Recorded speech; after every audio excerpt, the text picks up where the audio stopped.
Wabarakatuh. Good afternoon, everyone, and thank you very much, Safiyya Sabi'u Zakari, for inviting me to speak about this important topic. Let me start by congratulating the author for writing this beautiful piece of writing. And please, I would like you to also give her a big round of applause, please. But the applause is not so loud that I can't. The applause is not loud. Please, a big round of applause.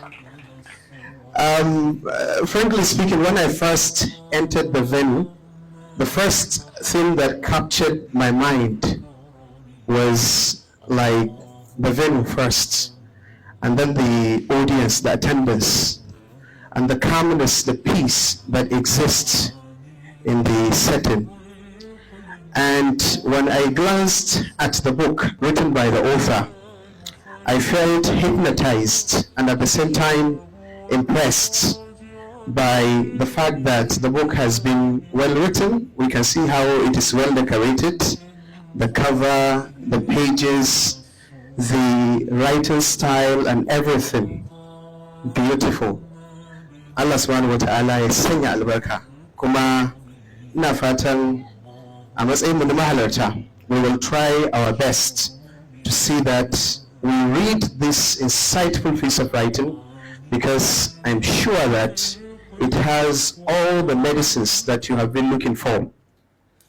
At this very critical moment, there is nothing that people need most better than good words, harmonious words, words that can be described as comforting, words that can be read out, words that can be spoken, words that can be performed on stage, and then people listen to them and get healed, because we are going through a lot of traumas, through psychological conflicts, through doubts, through suffering, through different types of agonies that only God knows the measurement that one can use in this regard.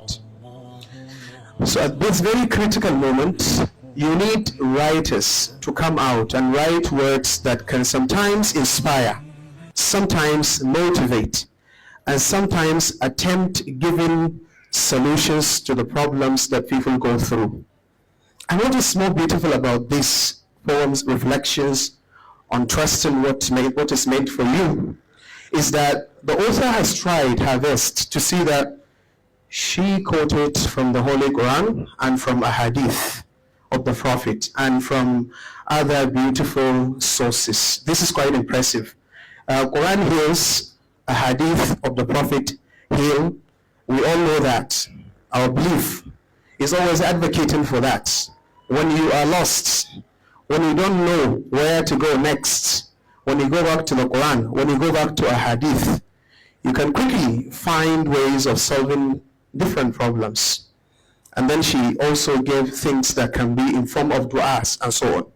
And this is why I think the topic that I'm going to be discussing is very critical, especially looking at what is happening, that writers can be community advocates.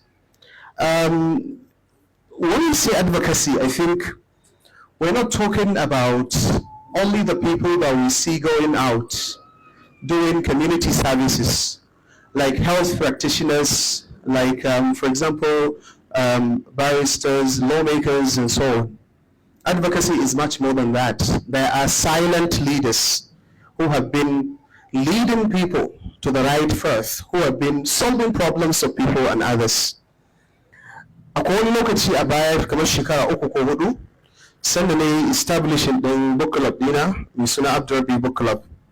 Abin da yasa ne establishing din shi shine saboda na duba matasa na ga cewa wahalar da suke sha ta yi yawa, sai nake ganin ta ina zan taimaka musu.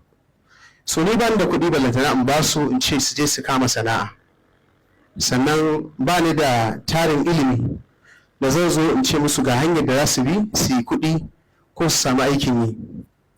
To amma ina da tarin kalmomi a cikin library ina wanda waɗannan kalmomin sun taimaka min sosai gurin fuskantar kaina, sannan sun taimaka min sosai gurin taimakawa wasu mutane a rayuwata. Waɗannan tarin littattafai ne daban-daban wanda marubuta suka rubuta shi. Na karanta adabin larabci a jami'a kuma tun ina ɗan ƙarami na jima ina karatun adabi, kusan na gaji wannan daga mahaifina. To sai na gano cewa a adabin larabci nan da na karanta, wato wannan adabin ya yi shaping ɗin rayuwata da tunanina. Misali ta fuskar ilimi, ta fuskar thaqafa, sannan kuma ta fuskar yadda zan yi rayuwa irin wacce take wadda kowa yake kwaɗayin ya yi ta. Misali, na karanta littafin Kalila wa Dimna, wanda a cikin wannan littafin na Ibn Muqaffa'in ya kawo dukkanin gwalagwalin hikimomi da ɗan adam yake bukata ya rinka jin irinsu.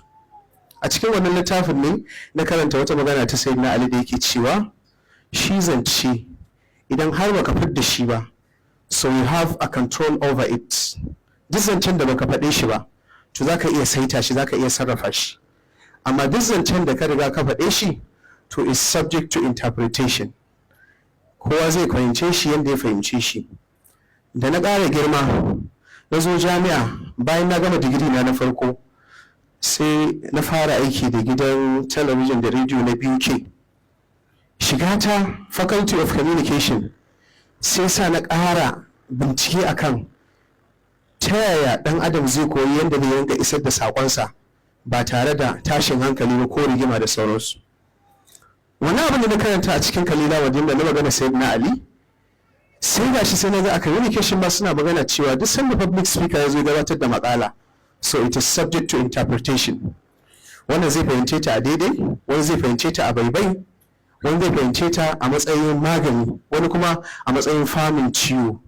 To sai dai kai haƙuri da me za a faɗa a matsayin responses to abin da ka faɗa.